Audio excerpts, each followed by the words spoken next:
Ok, ya estamos en clase. Muy buenos días. Hoy día vamos a continuar con este módulo de transposición didáctica, pero sobre las oportunidades metodológicas de la docencia online.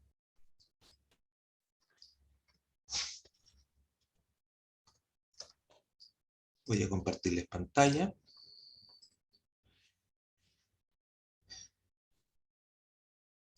Bueno, el propósito, la competencia y el resultado de aprendizaje es exactamente el mismo que tuvimos la semana pasada. Y en el capítulo anterior, como las series de televisión, conversamos sobre la docencia en tiempos de pandemia, esta docencia de emergencia, la docencia online de emergencia, las limitaciones que tenía este formato, los desequilibrios que pudimos detectar. Hablamos sobre la paradoja de la cámara apagada, eh, donde pudimos de alguna forma conversar de nuestras sensaciones y nuestro estado de ánimo en el momento en que entrábamos todos muy felices a nuestra clase online y veíamos solamente cuadros negros con un nombre. A veces, dependiendo del estudiante, alguna foto, un avatar que que lo mostraba, ¿ya?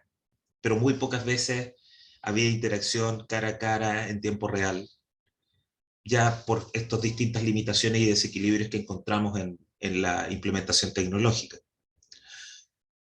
Las consideraciones, condiciones y la organización para actividades online.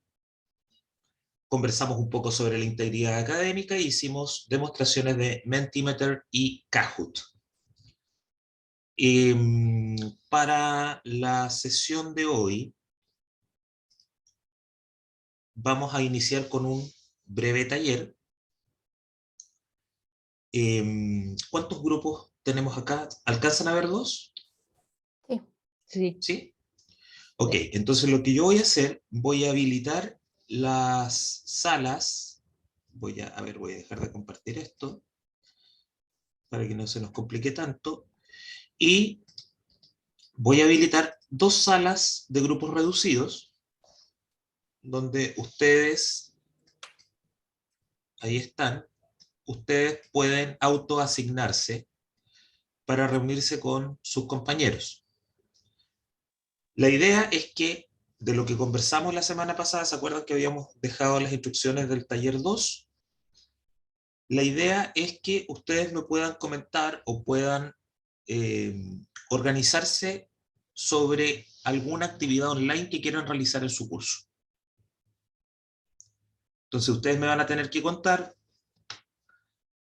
cuál es la herramienta que van a elegir, cuáles serían las instrucciones para el estudiante y cómo piensan evaluarlo. No es necesario que me muestren una rúbrica o una escala de apreciaciones o una escala de notas. ¿Ya? Necesito solamente que me den la idea de cómo lo van a evaluar. ¿Ok? Pensando en este contexto de la transposición didáctica, de que el estudiante, o sea, ustedes tienen un saber sabio, que es todo este cúmulo de conocimientos que el estudiante debiera saber al momento de terminar el curso, eh, el saber hacer. No sé si necesitan que la evaluación sea para un paso práctico o como una evaluación de entrada para un laboratorio, por ejemplo, ¿ya? O el saber hacer, la parte actitudinal.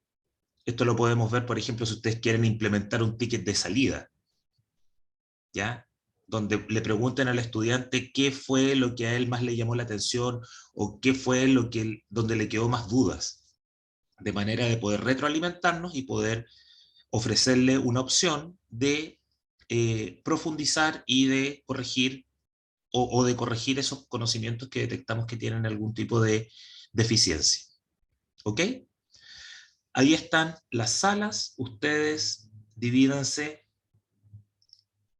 en grupos y tenemos a contar de ahora 10 minutos para poder preparar la base de la propuesta. ¿Ok? Tengo una duda. Sí, Javiera.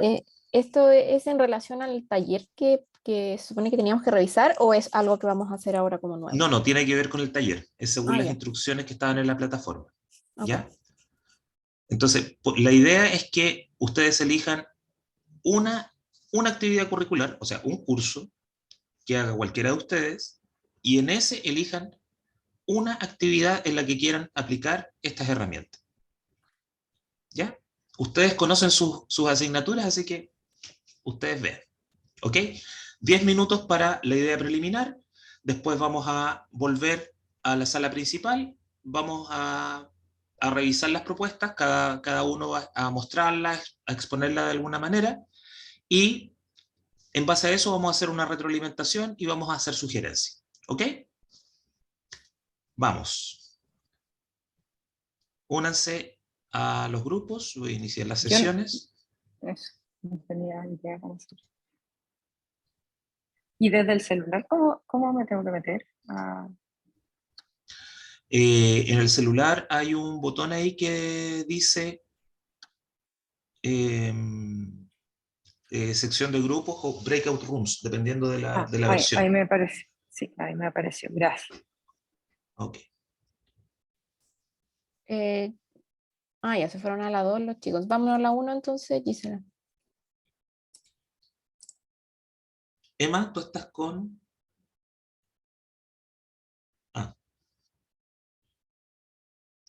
Ahí sí está la otra sección. A mí no me aparece nada hasta el momento. Y ofrezco la palabra de forma voluntaria. Un portavoz por cada grupo que nos pueda contar cuál es la idea que tienen para evaluar.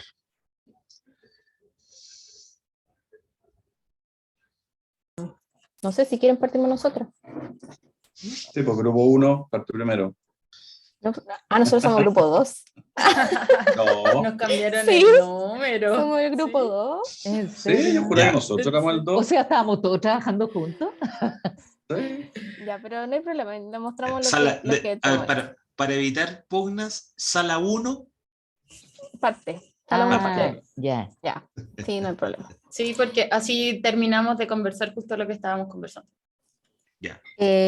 Ya. Bueno, nosotros como grupo igual tuvimos participación de Julio, ya que no está ahora, pero también él nos aporta harto porque de hecho el tema que abordamos es un tema súper del área de la medicina. Del área. ¿Ya?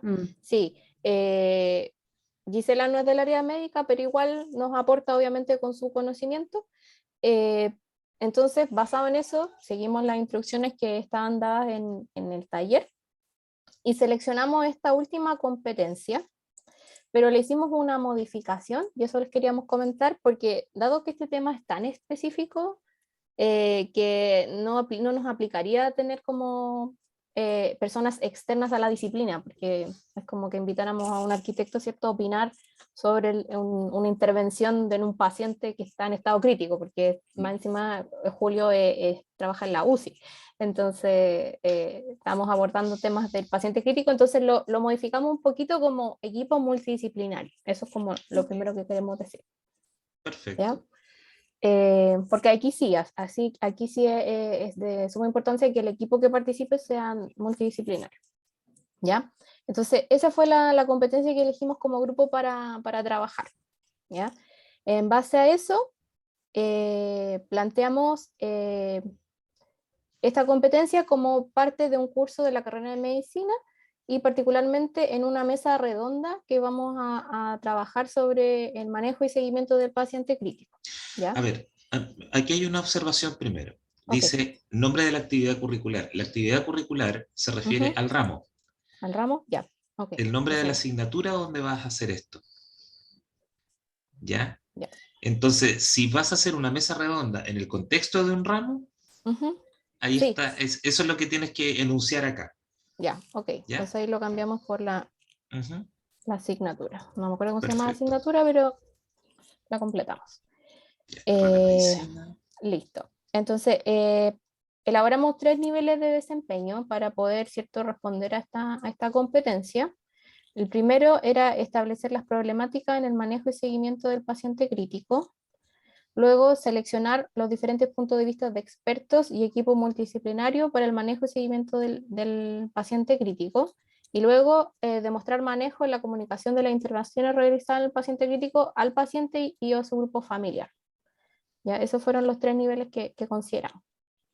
Entendiendo que si el paciente está muy crítico, no va a estar consciente. Entonces, si no se lo comunica a él, se le tiene que comunicar a su grupo familiar. Perfecto. Correcto. Ya, esto de los saberes, ahora no lo revisamos en conjunto porque se nos iba a ir el tiempo y es algo que igual obviamente Julio nos aporta más porque él es el que tiene el mayor conocimiento más específico sobre esto. Pero, ¿cómo planteamos nosotros la transposición didáctica para llevar a cabo esta actividad? Era lo que hablábamos recién de hacer una mesa redonda que también está relacionada con a herramientas que hicimos nosotros en talleres previos. ¿Ya? En base como a este mismo curso, obviamente la competencia la enfocamos a lo que se nos pedía, pero nosotros ya habíamos planteado en otro taller realizar una mesa redonda para poder discutir sobre esto y finalmente terminar con una evaluación que fuese una presentación de los alumnos, ¿ya? Pero ahí también queríamos mencionar, fuimos como viendo por cada nivel de desempeño cómo íbamos a cumplir, ¿cierto?, cada nivel. Entonces, para lo primero, que dice que establecer problemática en el manejo y seguimiento del paciente crítico, pensamos, ¿cierto?, en la mesa redonda, que va a haber un moderador, que puede ser el profesor o puede ser incluso un experto invitado, y ahí tener un panel de expertos que puede haber, no sé, un médico, una enfermera, un farmacéutico, ya un equipo multidisciplinario, y que esté el curso completo, obviamente, no sé, los 20, 30 alumnos del curso. Y hacer una mesa redonda y ahí ocuparíamos una herramienta de Jamboard para poder hacer una lluvia de ideas y que tanto la audiencia, que son los alumnos, aporten cierto su lluvia de ideas y también los expertos que estén ahí participando. ¿Ya? Entonces, esto podría servirnos, esta herramienta, no como una evaluación sumativa, sino que formativa también para los alumnos. Y aquí tenemos el Jamboard como ejemplos de que ellos podrían ir aportando, ¿cierto?, toda esta idea. Sería como para el primer nivel de desempeño. No sé qué opinas. A ver, muéstrame el primer nivel de desempeño para ver la redacción. Establecer problemática en el manejo y seguimiento del paciente. Ya. Ok. Y abajo, eso va asociado a que A tú una vas a hacer una lluvia de ideas para detectar esas problemáticas, como para Sí. registrarla y sistematizarla. Ok. Correcto, correcto. Y el Ya. paso 2 es ordenar esa lluvia de ideas. Claro, Ya, hacer el paso clustering. 2, claro, porque el paso 2 de ese es seleccionar los diferentes puntos de vista del experto. Entonces, los alumnos van a tener, ¿cierto?, obviamente la lluvia de ideas que van a generar ellos mismos y además la discusión que se va a generar con el panel que esté ahí de expertos, ellos van a tener que seleccionar diferentes puntos de vista que los cuales a su juicio sean, ¿cierto?, los más relevantes. Okay. Y aquí, y vemos en este punto que estábamos conversando con Gisela, bueno, aquí teníamos una idea, pero la vamos a cambiar. Pero básicamente aquí, también en esta etapa sería también una evaluación más formativa, que los alumnos dejen un registro de cuáles a su juicio serían las principales problemáticas, ya como para dejar ese registro. Y ahí habíamos dicho algo de Mentimeter. Espérame, que aquí yo tenía una herramienta de Mentimeter. Claro, y podríamos pedirle que, ahí estamos todavía discutiéndolo, pero también yo creé un Mentimeter que podía ser, hacer una votación, podría ser, no sé, estamos todavía elaborando, o como un gráfico de cuáles serían las problemáticas principales, pero la idea es que ellos seleccionen del lado anterior cuáles serían las principales y luego Ellos se refiere a los estudiantes.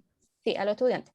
Y luego en el tercero, para el nivel de demostrar el manejo en la comunicación, eso ya sería, por ejemplo, puede ser otra sesión, que cada grupo, se pueden dividir en grupos, de hecho esa es la idea, haga una presentación al profesor, ¿cierto? Que puede ser en un PowerPoint, un Prezi o alguna otra herramienta que podamos ver, exponiendo, ¿cierto?, sus resultados, y ahí el docente puede evaluar la forma de comunicación. Y esa sería la evaluación sumativa finalmente, o sea, la Ok. última etapa, evaluar esa Ujú. presentación. A ver, ya, esto es para evaluar a los estudiantes en su proceso formativo. Importante saber cuántos estudiantes están en este curso Ya, y el tamaño de los grupos. Eso es súper importante, ¿ya? Porque eso a mí me va a permitir verificar la pertinencia de la herramienta, ¿ya? O sea, ya. si yo hago, por ejemplo, el tema de la votación en Mentimeter, Ujú. cuando es un grupo exageradamente grande, estamos hablando, no sé, un grupo de 120 personas, esa herramienta me resulta especialmente útil porque yo puedo recopilar información, sistematizarla rápidamente y hacer una muestra de esa información, Claro. una muestra inmediata. Tengo una retroalimentación inmediata de 120 opiniones que estaban dando vuelta en un aula virtual, por decirlo de una forma. ¿Ok? Ujú. Si yo hago la lluvia de ideas con esas mismas 120 personas, es mucho más complicado sistematizar. Entonces Claro. ahí yo tengo que trabajar con grupos más pequeños, grupos más reducidos. Sí, no, estamos ¿Ya? pensando en un curso más o menos de unos 20 alumnos. Ya. Ujú. Ok. Sí, Por algo eso no muy grande. es importante chequear el tamaño del curso para ver la pertinencia de la herramienta. Ujú. Ok. Ok. Bien. O sea, ahí estoy tirando ideas locas que ahí verificamos con el curso, pero, o sea, sí, tener 4 grupos, no más que eso. Ujú. Perfecto. Se ve bien la idea. Ujú. Me Sí, parece obviamente interesante. nos falta desarrollar todavía, necesita un poquito de retroalimentación también de otros miembros Ujú. del grupo, pero en principio eso es como la idea. O sea, la evaluación sería la presentación, para eso podemos tener una rúbrica, eh, y las otras evaluaciones serían formativas, pero sí viendo este registro que van dejando los alumnos para ver el avance. Y si se va entendiendo también el objetivo de la actividad. Ujú. Perfecto. Ok, Eso. Javiera, muchísimas gracias. Sala 2. No, después de esto nosotros nos queremos ir, así como recreo, por favor. No, no es necesario. Dijimos que esto era solamente a nivel de ideas y la idea es que lo conversemos, ¿ya? Así que, Claro, mira, el tema es que nosotros no escribimos nada, pero les vamos a contar. ya. Entonces, nuestro grupo está conformado por gente de distintos ámbitos. Entonces, tengo a la Dani, que es médico, a José Antonio, que es arquitecto, y yo, que soy abogado. Y Julio, que es Entonces, forestal. y Julio, que es forestal, claro, que no Qué está, buena No mezcla. hay nadie, no hay ni uno similar. Estamos súper claro, repartidos. claro, ni parecido, ¿cachai? Claro. Entonces, por lo tanto, nosotros nos fuimos más para atrás y nosotros en el taller 4 inventamos un sistema de un problema y vamos a evaluar en base a la solución de problemas. ¿Ya? Entonces, ADP. entonces teníamos, nuestro caso era que había un envenenamiento de algunas personas, o sea, que se sentían enfermas, no que se habían muerto, pero que estaban en un determinado lugar donde había problemas no sé, pues antes había habido un bosque, ponte tú, y no sé qué, entonces había problemas con el suelo, tal vez con problemas constructivos, todo esto no se había respetado la normativa de la Ley General de Urbanismo y Construcciones, etc. Entonces, entonces nosotros, el trabajo del semestre o un trabajo muy largo, era que los alumnos determinaran cuáles eran los problemas y terminamos en proponer soluciones. ¿Ya? Entonces, una de las actividades para llegar a eso, y que fue esa la que tomamos, fue la realización de una encuesta, eh, que en realidad nosotros inventamos, así, eran como 3 tipos de encuestas. Unas encuestas para las víctimas, o sea, las personas que efectivamente habían resultado enfermas, que habían comprado esas casas, que no sé qué. Eh, Otra que era para expertos en salud, expertos en construcción, etcétera, Legales. y legales, y otra que podrían ser las autoridades que estuvieran involucradas en dar los permisos y no sé qué. Entonces tenemos ahí Entonces, un problema de enfoque interdisciplinario. claro, po, porque no podemos saltarnos eso, porque si no hay, si uno Ya. habla, los otros tres se quedan callados. Entonces, la idea era, claro, era tener el enfoque interdisciplinario. Por lo tanto, dentro de las competencias que se proponían ahí en el taller, nosotros obvio que optamos por la segunda, que es la de investiga problemáticas en relación con su entorno, hipotetizando y teorizando con respecto a la causa-efecto. ¿Ya? Eso. Después nosotros no llenamos el cuadrito, ¿ya? Sino que nos fuimos a la pregunta de E y F, ¿verdad? Entonces nosotros, la actividad, o sea, entendiendo que lo que nosotros tenemos que hacer es la encuesta, nosotros vamos a hacer la encuesta online y le vamos a repartir el tipo de encuesta que le corresponde a las personas que tienen que contestarla. Ahora, ¿por qué recurrimos a esto? Por criterios de eficiencia, ¿verdad? Porque tengo criterios de eficiencia en cuanto a tiempo, porque necesito un tiempo, considerando que esta es una actividad dentro de un ramo, de un semestre probablemente, entonces tengo problemas de tiempo como para poder hacer la encuesta a las personas involucradas, tengo problemas de espacio, porque no necesariamente, claro, los que viven ahí están todos ahí, pero las otras personas yo probablemente las voy a tener que corretear por distintas partes tal vez del país incluso. Entonces ocupamos una herramienta que se llama Google Forms. Google Forms. ¿Ya? Perfecto.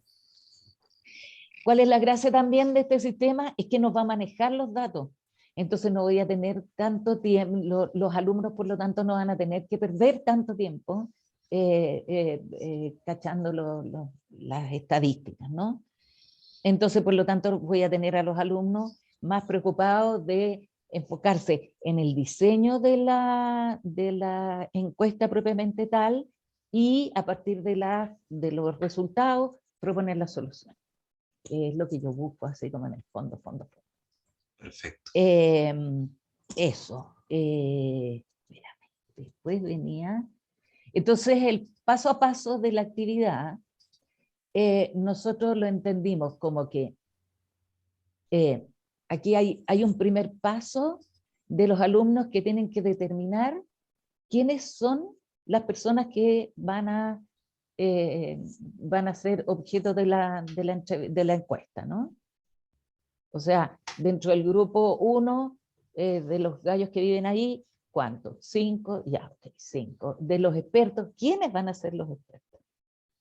Y dónde están, y por qué son los expertos, etcétera. Y las autoridades, lo mismo.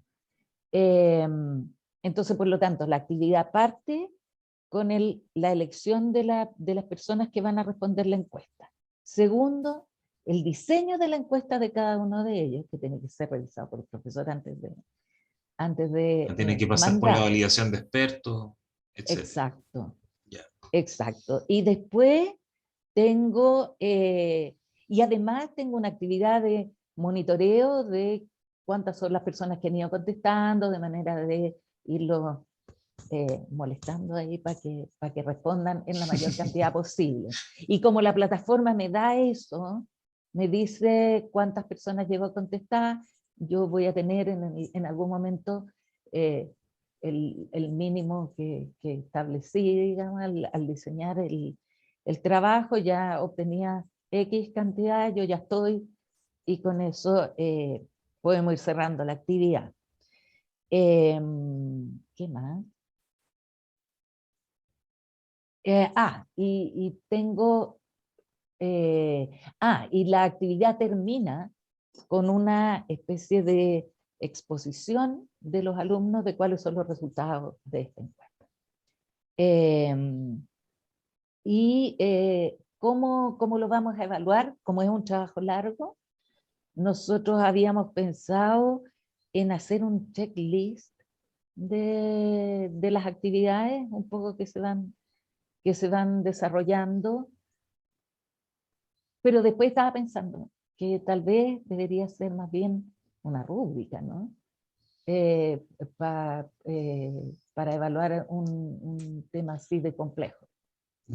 Yo pensaría lo siguiente. Lo que ustedes proponen es más cercano a una experiencia de aprendizaje basado en proyectos. Entonces sería interesante que ustedes pudieran fijar hitos de evaluación. Así como en el caso del grupo anterior, que tenía 3 hitos súper definidos: el brainstorming, el clustering, que es la parte de organización y sistematización, y la presentación de los resultados. Acá también podrían tener una rúbrica para lo que es el diseño de la encuesta, una rúbrica para lo que es el análisis de resultados y una rúbrica para la presentación final. Ahí serían 3 hitos, y cada hito ustedes ven si es que le ponen nota o lo hacen como una evaluación formativa. ¿Ya? Claro, Eso va a depender de ustedes, pero la idea es que haya una rúbrica o una pauta de evaluación que te permita a ti determinar cuáles son los progresos y cuáles son las faltas que tienen los estudiantes en el proceso. ¿Mm? Eso es lo que yo les podría recomendar. Me parece muy buena la idea. Estamos utilizando recursos online, el tema del Forms, pero lo importante no es, en este caso, no es el uso de la herramienta, sino que es el proceso de diseño y aplicación de la encuesta. Que esa es como el núcleo. Si la encuesta está bien diseñada, no importa la herramienta que utilicemos para hacer la recolección. ¿Se entiende? Sí, sí. Perfecto. O sea, es perfectamente extrapolable a otras herramientas. ¿Ya? Claro, No es, claro. si ustedes en algún momento, por ejemplo, ya volvemos full presencial, eso mismo ustedes lo pueden sacar en papel y mandar a los chicos a la calle a preguntar. Claro. Sí, pues, sí. Pero sí, ahí tienes razón. tienes la otra desventaja, que en el caso de aplicarlo en papel tienes que hacer todo el proceso de transcripción de los datos para después generar los estadígrafos y poder llegar a los resultados. Ahí en ese sentido, en el papel se complica. La ventaja que tiene usar el Google Forms es que te va entregando, como bien dijiste tú, te va entregando inmediatamente los resultados. Tú puedes incluso tener las gráficas y todo ahí para hacer el análisis, más simple el análisis de estadística descriptiva. Así que me parece muy buena su propuesta, y yo les recomendaría eso, que cada hito tenga una rúbrica distinta. ¿Ya? Muy bien. Ya. Ve que no era necesario proyectar y mostrar algo así como tan rimbombante. Lo podemos conversar. Y lo más interesante es que queda registro, porque como esto lo estamos grabando, sus compañeros lo van a poder ver después.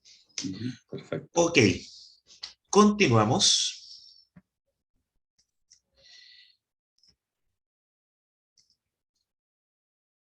No, aquí creo que me fui. Ahí está. No, nada, estaba presionando mal los botones. La creatividad. Aquí tenemos un arquitecto. ¿Son creativos los arquitectos? Eso tratamos. Eso tratamos durante 6 años de enseñanza. Que salgamos creativos. Ah, bien, me parece. ¿Y qué sería ser creativo, José Antonio?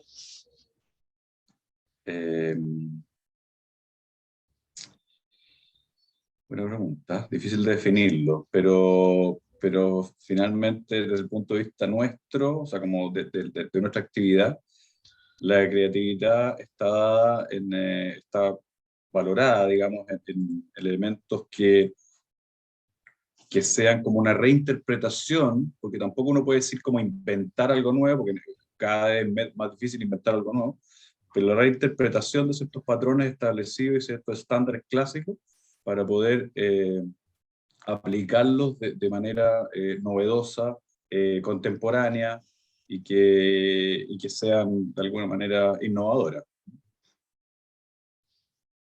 Ahí está la palabra clave.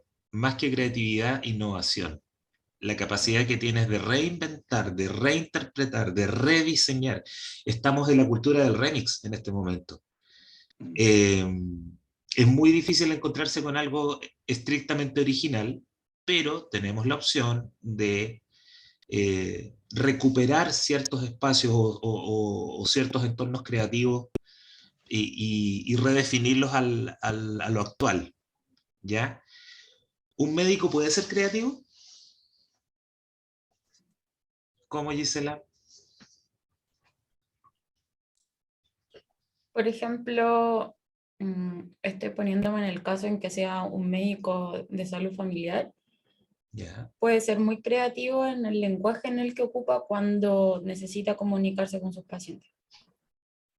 De hecho, creo que es uno de los principales problemas en que hoy día uno como usuario va donde un médico que no sabe cómo bajar su lenguaje técnico teórico y te explica las cosas como él las entiende y no como uno las entiende, y uno termina diciendo, no, este es un mal médico. Porque claro, uno no lo entendió. Entonces, si estoy pensando en un médico familiar, digo, bueno, esa persona tendrá que ser demasiado creativo y tendrá que darse el tiempo de saber cómo hablan los teenagers hoy en día, o cómo hablarle a la mamá primeriza, o a la mamá que ya tiene 5 hijos, o al señor que recién se está dando cuenta que está pasando a la tercera edad. ¿Me entiendes? Siento que por ese lado sí o sí, súper creativo desde una visión usuaria. Ah, porque no soy médico. Pero como tú dijiste que sí, por eso te pregunté a ti. Emma, ¿qué pasa si los abogados se ponen creativos? Puede quedar una gran escoba. No, no, yo creo que nosotros también tenemos que ser creativos, porque, por ejemplo, la manera como resuelven los tribunales va cambiando, y eso cambia porque el abogado fue creativo e intentó algo que, un argumento o algún procedimiento que antes no se ocupaba para eso, y después se puede ocupar. Sí, una de las Así fuentes, que, una de las fuentes del derecho es la jurisprudencia. ¿Cómo exacto. reinterpretas, cómo reinventas desde ahí? Claro, ¿Mm? y eso cambia porque alguien lo hizo cambiar, o sea, no es que los jueces se pongan creativos, porque eso es más poco probable. No, es que los jueces son los que no se pueden poner creativos. Yo creo que ahí entre los Claro, fiscales y los defensores son los que tienen que sí, hacer una interpretación claro, más claro. creativa. Bueno, ¿por qué les pregunto esto? Porque la creatividad muchas veces es visto como una herramienta exclusiva de los artistas. Y el resto de los profesionales como que se restan un poco de esto, de ser creativos, de reinterpretar, de reorientar los esfuerzos de lo que estamos haciendo. Y cuando hablamos de gestión creativa, la creatividad no es una volada, por decirlo de una manera poco académica. Lamento el uso poco académico que hago, pero generalmente nosotros decimos que los creativos son personas que andan en las nubes y se dedican a las ideas y las ideas y las ideas, pero existe una rama que se conoce como la gestión creativa. Y en la gestión creativa se trata de organizar las ideas para poder llegar a soluciones. ¿Ok? Entonces, cuando nosotros hacemos gestión creativa con nuestros estudiantes, generalmente nos dicen, voy a hacer una lluvia de ideas. Ejemplo de lo que nos estaba presentando Javiera, donde teníamos un lienzo en blanco y papelitos pegados. Mm. ¿Ya? Siempre la gestión creativa parte desde la finalidad, desde el objetivo. ¿Qué es lo que yo quiero lograr? ¿Qué es lo que yo quiero demostrar? ¿Ok? Esa es la primera pregunta que me tengo que hacer. Y en base a esa orientación, en base a esta pregunta orientadora, yo voy a desarrollar actividades.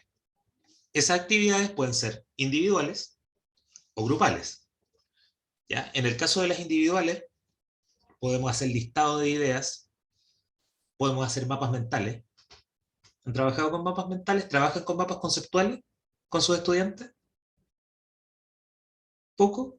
Bueno, se los recomiendo, especialmente cuando se trata de comprender conceptos teóricos demasiado que requieren cierto nivel de profundidad de análisis. Es bueno que los chicos traten de organizar visualmente cómo se relacionan los conceptos entre sí. ¿Ok? ¿Y qué otro tipo de actividades tenemos para esta gestión creativa? Las actividades grupales, las lluvias de ideas, organizadores de actividades. Los organizadores de actividades, especialmente cuando estamos trabajando en formato de proyecto. No sé si ustedes han oído hablar del Kanban. ¿Les suena? El Kanban es una plantilla en la que es como una plantilla de asignación de tareas. Entonces yo tengo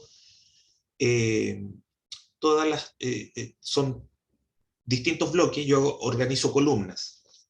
Entonces, cada una de las personas que está dentro del equipo tiene un color de un POSIT. ¿Ya? Por decirle ya, Gisela está con el POSIT naranjo, Emma con el POSIT rosado, José Antonio con el POSIT verde, Javiera con el POSIT amarillo, y se me queda Daniela, que estaba por ahí, que usa un POSIT color celeste. ¿Ya? Ustedes forman parte de mi equipo, entonces, en este Kanban yo tengo todas las tareas que debo realizar, las tareas que se están realizando, las tareas que están en proceso de evaluación y las tareas que ya están terminadas. Entonces, así, yo en una sola mirada puedo ver en qué posición y qué está haciendo cada uno. Entonces, ¿qué hace cada miembro del equipo? Toma un POSIT de su color, anota qué es lo que está haciendo y lo pone en una de las columnas. Lo tengo que hacer, lo estoy haciendo, lo estoy evaluando, ya está listo. ¿Mm? Eso es cuando hacemos una división del trabajo en un formato de proyecto. A eso se le llaman organizadores de actividades. ¿Ya? El formato de lluvia de ideas tampoco es algo así como etéreo. El formato de lluvia de ideas responde a una organización visual. Por eso cuando me dicen vamos a sistematizar la información, y yo les dije vamos a hacer clustering. ¿Les suena a ustedes el término clustering? ¿No? Es cuando yo organizo las ideas por afinidad. Entonces hago paquetes. ¿Ya? Se escribe clustering. Se los voy a dejar en el chat para que le den una mirada.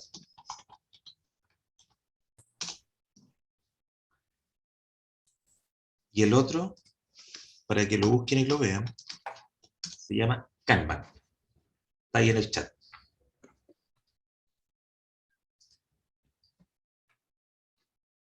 Finalmente, la sistematización de la información va a dar en organizadores gráficos. Por ejemplo, lo que está en el apunte del mapa de empatía, el Customer Journey, la plantilla retrospectiva, esos son organizadores gráficos, ¿ya? Donde yo asigno cada respuesta al espacio específico que está mostrado ahí. ¿Ok? Y finalmente, en base a eso, yo puedo escribir reportes. Pero el reporte va a estar estructurado de la misma forma como está estructurada esta plantilla. ¿Ya? Acá, por ejemplo, plantillas para sistematizar lluvias de ideas, el mapa de empatía, que se los había anunciado, pero que está en detalle en el apunte, el Customer Journey, lo mismo, y está esta Start Stop Continue, que se llama también la plantilla retrospectiva, y con esta vamos a trabajar ahora. ¿Ok? Yo les tengo una plantilla retrospectiva, vamos a hacer un ejercicio en Jamboard.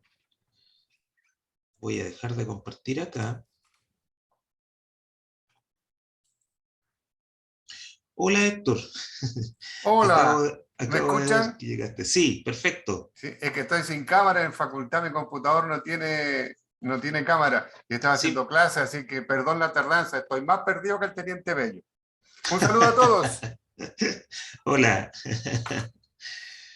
Bueno, Héctor, queda Estoy atento. registro de esto, va a quedar en la plataforma para que puedas ver el video de esta clase y de la clase anterior y ahí te puedes interiorizar. Gracias. Y para que trabajes con tu grupo también.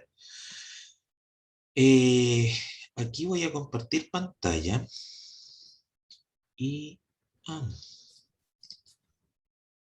estoy aquí con... acá. Se me había perdido la pantallita. Ya. Aquí yo les voy a mostrar algunos tipos de plantilla.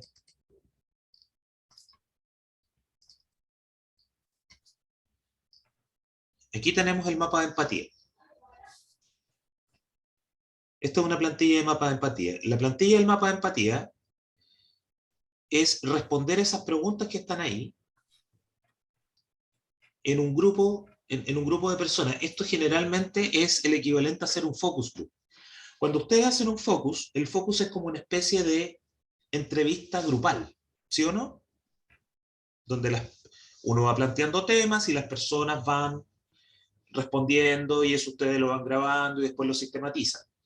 Bueno, el mismo focus nosotros lo podemos hacer en base a estas plantillas. O sea, aquí ya tenemos las preguntas, tenemos las unidades temáticas, ¿ok? Entonces, ¿qué es lo que hace el usuario? Esto ustedes lo pueden hacer en una sala con esta plantilla impresa pegada en una pizarra, o lo pueden hacer en Jamboard, como lo tenemos acá. Entonces acá pongo duplicar y me llevo. Entonces dice, ¿cuáles son sus necesidades? Ya, mis necesidades.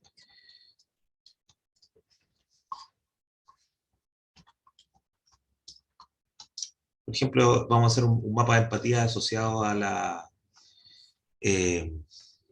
asociado a los problemas de tránsito.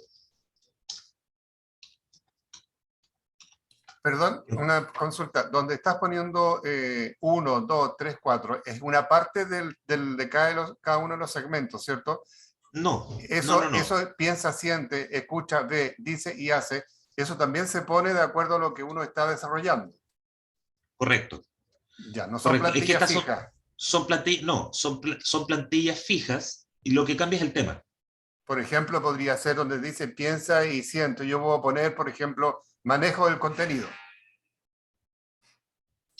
O sea, si la plantilla es para manejo de contenido, Correcto, sí. ¿qué es Por lo eso. que piensa y siente el estudiante sobre el manejo de contenido? ¿Qué es lo que ve el estudiante en el manejo de contenido? ¿Qué es lo que dice y hace en el manejo de contenido? Entonces, ¿Ya? es una plantilla, el piensa, siente, ve, dice y hace, escucha, es una plantilla. Es una plantilla estándar. Esa ¿Ya? es mi pregunta, perfecto. Sí. Ya. Es una plantilla estándar y esto es simplemente para sistematizar información. ¿Ok? Perfecto. Y los números de acá no tienen que ver con que estén relacionados con esto, sino que, por ejemplo, yo Un tomé el orden. amarillo, Héctor toma el verde, José Antonio toma el rosado y Gisela toma el celeste. Ya, perfecto. Y yo aquí puedo tener 4, pero pueden ser 10, 12, va a depender. El Jamboard tiene la característica de que aquí yo tengo las notas adhesivas. Las notas adhesivas tienen 6 colores. Tenemos amarillo, verde, celeste, rosado, naranjo y una en blanco. ¿Ya? Es una nota incolora. Y la idea es que yo pueda asignar, cuando yo hago lluvia de ideas, la idea es que les asigne una codificación a estos post-it. Y la codificación puede ser la persona que responde o una codificación de tipo temática. ¿Ya? Por ejemplo, si estoy de acuerdo, si no estoy de acuerdo, si, por ejemplo, cuando veamos ahora la plantilla retrospectiva, aquí les voy a dar una codificación. Tenemos aquí 3 columnas, entonces las codificaciones aquí pueden ser de tipo positiva o negativa o algo así. Ahí ya les voy a comentar. ¿Ya? Entonces, ¿qué hago después con esto? Ya cuando tengo todo esto poblado con post-it, yo puedo descargarlo en un formato PDF y eso después lo puedo convertir en un reporte. Entonces, mapa de empatía sobre transporte público. Entonces, piensa y siente. Y yo, en lugar de poner las preguntas, voy a poner las respuestas. Un listado. Todo lo que las personas que participaron en esta lluvia de ideas respondieron. ¿Ok? B, ¿qué es lo que respondieron? Dice y hace, ¿qué es lo que respondieron? Y así. Y con eso yo tengo ya un informe, una estructura. ¿Ok? Tengo otro acá que, por ejemplo, es un árbol de problema. Que este está marcado porque fue... esto lo tengo de un curso anterior. ¿Ya? Voy a eliminar aquí.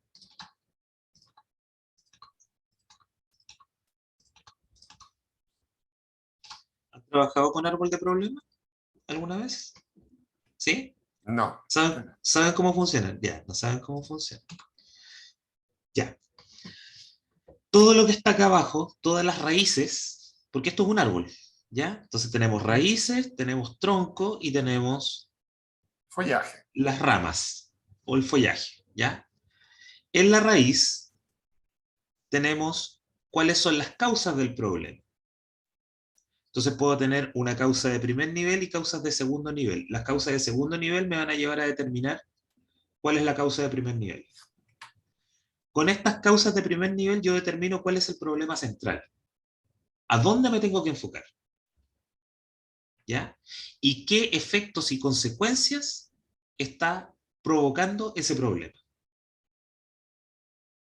¿Ok? Esto sirve para...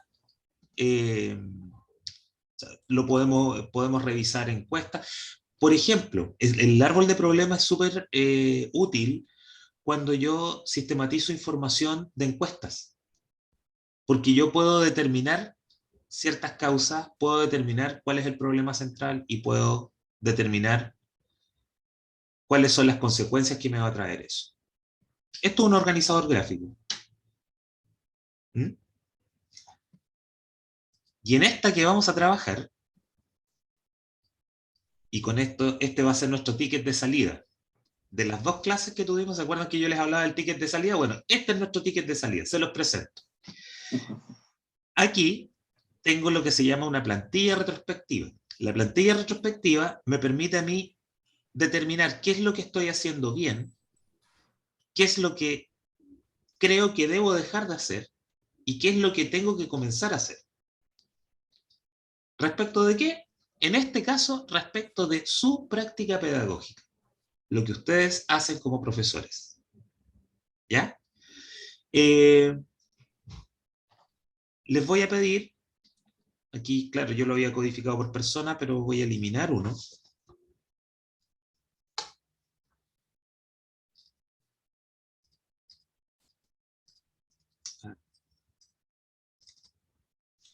Me salió porfiado.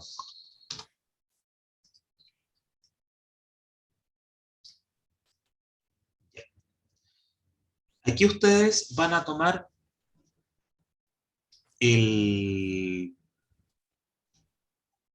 A ver. ¿Y si hacemos otra cosa mejor? Vamos a hacerlo como un semáforo. ¿Ya?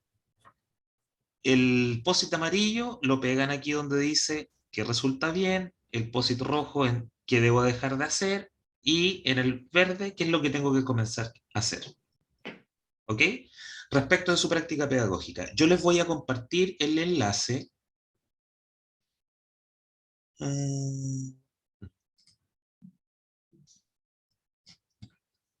Por ejemplo, ¿puedo preguntar Sí, sí. en qué resulta bien, por ejemplo? Yo puedo decir, por ejemplo, actividades de trabajo práctico en microscopio y laboratorio. ¿Qué debo dejar de hacer, por ejemplo? La rigidez en la asistencia. Ese tipo de cosas. ¿Qué hay que hacer? ¿Qué hay que hacer? Una guía de trabajo práctico. Por ejemplo, la idea es que ustedes dentro de cada respuesta respondan una o dos. ¿Ya? Ahí les compartí en el chat el link, ustedes se conectan y tienen un ratito para poder responder. Démonos unos 5 minutos y después vamos a hacer el análisis final. La idea es que ustedes copien, a ver, fíjense que aquí esto tiene un menú, ponen duplicar y ahí sacan su respuesta. ¿Ok? Porque si no me van a dejar sin porque yo posit lo al resto. acabo de sacar ese ya. Ya. Yo me lo había llevado ya. Ya, por Duplicado. eso lo traigo de vuelta. ¿Ya? Y se le pone el nombre arriba de cada uno, ¿no? No, no necesariamente. Veámoslo en forma más genérica. Voy a pausar la grabación. Ya, vamos a compartir entonces y vamos a ver nuestra lluvia de ideas. Uy, quedó, pero... Bien, Gisela. Faltó solamente poner los divisores. Ya era Bueno, mucho. veamos.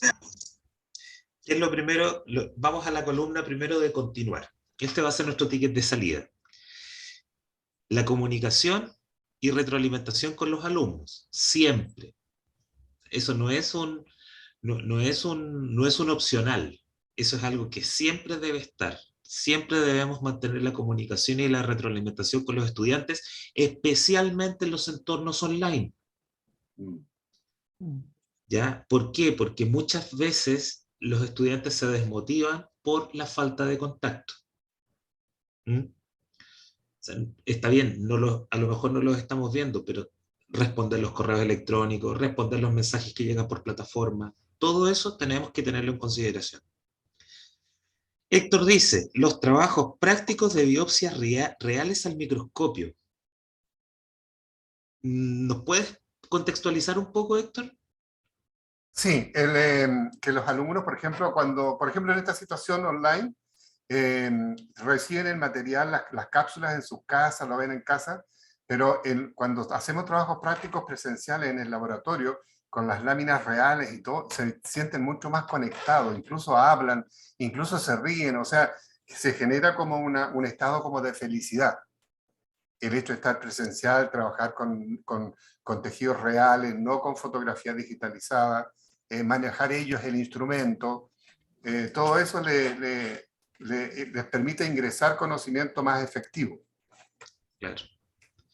Claro, les permite vincular de mejor forma Sí, lo que tú les sí. estás contando y lo están viendo en vivo. Eso Sienten que es es súper real. importante. La Claro, motivación.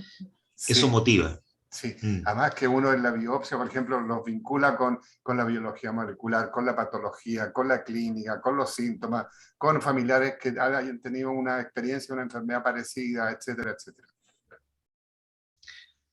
Ok. Análisis de terrenos divididos por áreas de investigación. Análisis de terreno... De terrenos físicos, es como Ah, de ya. lugares. Ah, perfecto. Perfecto. Ya. Divididos por área de investigación.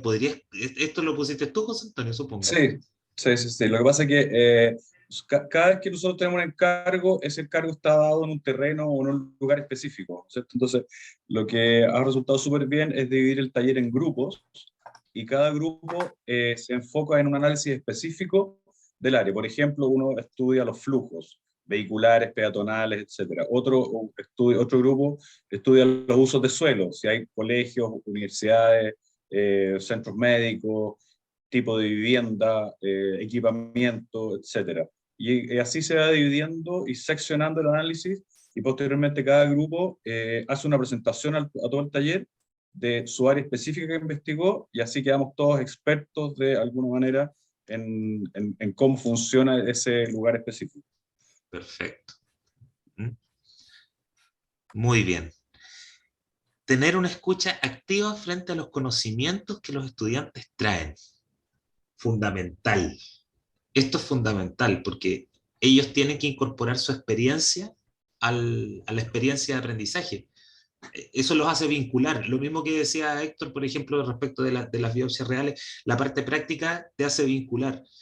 Pero cuando tú comienzas a enseñar, tienes que partir en base al bagaje que ellos traen. De repente uno se sorprende porque dice, ¿qué va a saber este chico de esto? Y vienen con una base. ¿Quién puso este de la escucha activa?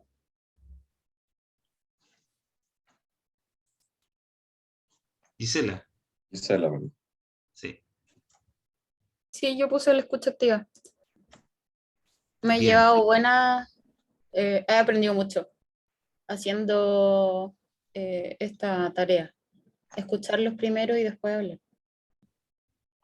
Aunque Bien. cuesta, con cada generación, no sé si les pasa a todos, pero con cada generación como que cuesta que hablen.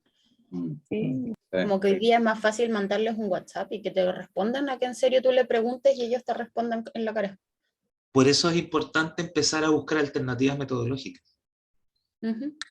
¿Mm? O sea, más allá de lo que te dicen, muchas veces los chicos pueden ser tímidos y en la sala no te lo van a decir. Pero si tú buscas alguna forma de entrar y de ¿cómo se llama?, de que ellos puedan contarte un poco más, debiera irte mejor, debiera ir bien. Sí, no, si no digo que me vaya mal, solo que digo que me frustra un poco porque tengo que tirar, así como, hablen, hablen, hablen. Sacarlo con tirabuzón. Sí. Ya, enfrentarlo directamente al paciente real, que sea el alumno quien tome las decisiones, de manera supervisada, evidentemente. ¿Javiera? ¿No? no, No, no. esta fui yo, fui yo. Ah, Dani. Ya. Sí. Sí, en el fondo pasa mucho en educación como tutoría clínica que los estudiantes se sientan al lado del médico y ven cómo trabaja el médico, por eso yo encuentro que no tiene mucho sentido.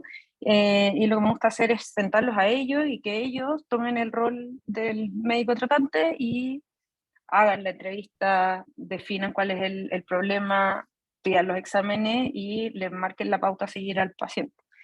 Creo que eso es lo que más me ayuda a ver cómo piensan y cómo literal enfrentan al paciente. Perfecto. ¿Qué debemos dejar de hacer? A ver, deja la rigidez de la asistencia, hacer grupo de 4 personas no funciona bien. ¿Quién dice eso? Yo he tenido muy Pero es mala muy experiencia poco o con grupos. mucho. Es mucho, tiene que ser de 3, Uf, viera yo. ¿sabes? Yo ¿A ti puse te la funcionan bien? última. No, yo ¿Ah? puse la última, porque yo a veces tengo que hacer grupos de 10, porque tengo Ah, demasiado alumnos. Sí, eso es complicado. Entonces, ya. pero sé que no está bien, pero no, si no, no te dan las semanas pues, para hacer las actividades. Mm. Mm. Pero no, para 4, yo estaría feliz con un grupo de 4. Acá, Yo pero aquí yo les podría recomendar algo, más que dejar de hacerlo, modifiquen el formato. Mm. En el caso, por ejemplo, de 4 personas, asignarle una responsabilidad a cada uno dentro del grupo. Mm. Entonces, con eso te aseguras que todos trabajen. Porque tú en el primer hito del proyecto te vas a dar cuenta quién es el que no está trabajando, porque esa parte en particular va a venir deficiente. Ah, claro. ¿Mm? Entonces, así también ellos pueden autogestionarse, tú los puedes decirles que te vayan comentando cuál fue el problema, qué fue lo que pasó, entonces ya vas a saber perfectamente dónde empezar a tirar la hebra para saber cuál es el lío que tienen. ¿Mm? Y como generalmente estos grupos de A4 tú los haces trabajar en espacios de tiempo ya un poquitito más abiertos, más largos, en formato de proyecto, por ejemplo, tú puedes establecer puntos de checkpoint donde les puedes dar retroalimentación, les puedes pedir explicaciones, etcétera. Y al final ellos van a tener que aprender a gobernarse. Entonces ya ese cuarto que quedaba como lastre ya va a tener que incorporarse dentro del grupo. Claro, no se va a poder ir a la cochihuahua, como Claro. vulgarmente. Pensar que tienen el mismo sentido de responsabilidad que yo. Sí. No es así. Nosotros tenemos una responsabilidad mayor. ¿Mm? Así que bien pensado eso. Las clases magistrales. ¿Quién va a dejar de hacer clases magistrales? Javiera, se ríe nomás. No, ¿No? yo. No, yo Ah, no, yo Ese no. lo puse yo. No, ese lo puse yo. Emma. Porque lo que pasa es que yo tengo muy poquititas clases magistrales. Tengo muy pocas clases expositivas, pero creo que no andan bien. O sea, igual como que rigidizo un ramo que es como el único de toda mi escuela que no es rígido. Entonces, eso debería dejar de hacer. Perfecto. El perfeccionismo.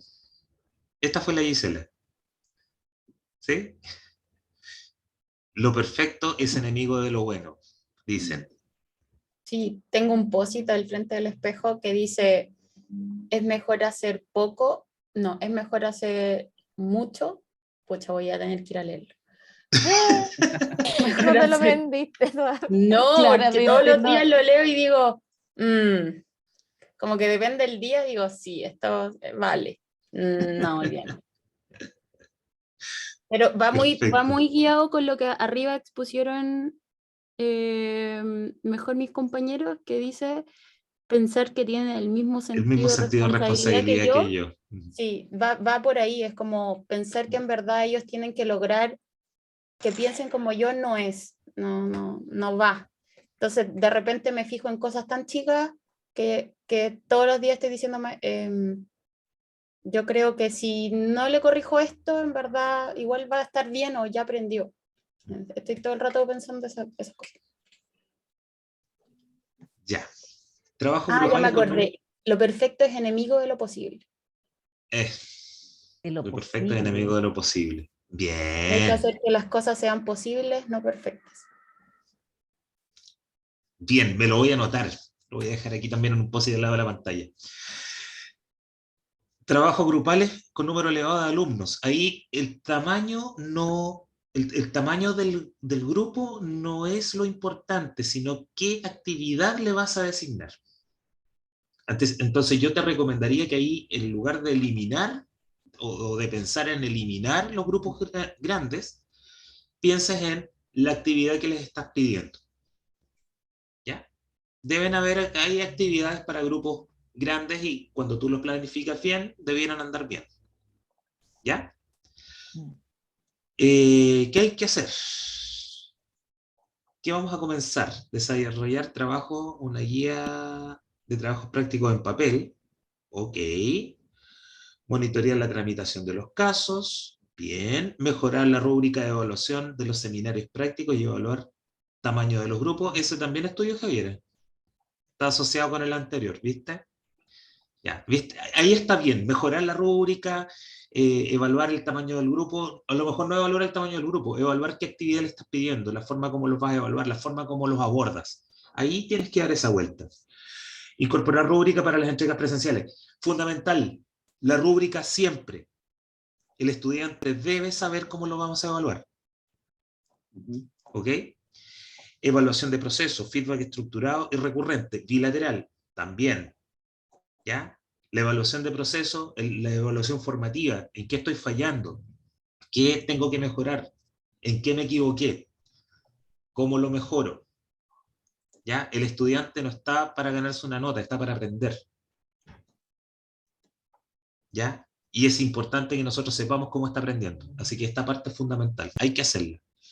Y entregarle la planificación anual completa con una herramienta de evaluación que se aplicará. Lo mismo, el tema de las rúbricas, el syllabus, cómo va a ser su itinerario formativo del semestre, del año, del trimestre, del periodo académico en el que estamos trabajando. ¿Ya? Fundamental. Bueno, vamos a ir parando esto. Yo voy a dejarles mi correo electrónico. Hola Julio, que viene llegando hace poco, parece. Hola. Ya. En el chat les dejé mi correo electrónico. ¿Qué les voy a pedir? Que aquí son dos grupos, ¿no es cierto? Los que están trabajando. Ok. Que me envíen el formato del taller y yo se los voy a ir devolviendo con comentarios. ¿Ok? No sé cómo van con el taller 1, entonces el plazo lo vamos a fijar en función al progreso del anterior. ¿Ya? Pero siéntanse en libertad de enviarme los informes para yo poder retroalimentarlo. ¿Ya? Javier, Sí, Gisela. en el grupo 2 trabajamos en Google Drive. ¿Te compartimos el Drive o prefieres que descarguemos el documento y te lo mandemos? Como te resulte más cómodo. Yo no tengo ningún problema con Google Drive. Javier, ¿tú qué dices? Ya. Sí, yo Te creo que damos acceso mejor. al documento Así entonces. enviamos el Perfecto. draft. Yo creo que hay que hacer unos Ujú. cambios mínimos antes, sí, y se lo mandamos. Ujú. Ok. Ha sido un gusto para mí hacerles este mini taller. Como les digo, ahí está mi correo electrónico, siéntanse en libertad de contactarme para consultas, si tienen alguna duda, no tengo ningún problema, mándenme correo y yo les voy a estar respondiendo dentro del día. Generalmente yo respondo los correos, así que no hay ningún problema con eso. ¿Ya?